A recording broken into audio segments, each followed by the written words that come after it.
Bugun sizlar bilan yana bir og'riqli kasallik plantar fassit va uni keltirib chiqaradigan shpora kasalligi haqida gaplashamiz.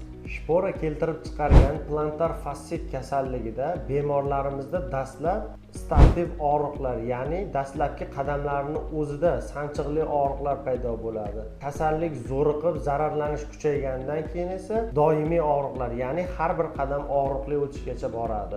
Bu kasallikni davolashda birinchi navbatda osteofitlar zararlangan to'qimalarni qayta tiklashlik uchun plazma terapiya hamda unga qo'shimcha qilib yallig'lanishga qarshi preparatlar yuboriladi. Ikkinchi navbatda og'riqni keltirib chiqarayotgan osteofitlarni parchalash hamda u joydagi qon aylanishini tiklash uchun udarniy volnoviy terapiya, ya'ni zarbali to'lqin muolajasi qo'llaniladi. Uchinchi navbatda bemorga doimiy kiyib yurishlik uchun ortopedik pataklar, ya'ni stelkilar tavsiya qilinadi. Bular u yerdagi to'qimalarning zararlanishini oldini oladi. To'rtinchi navbatda esa bemorlarimizga doimiy bajarishliklari uchun davolovchi jismoniy tarbiya mashqlari tavsiya qilinadi.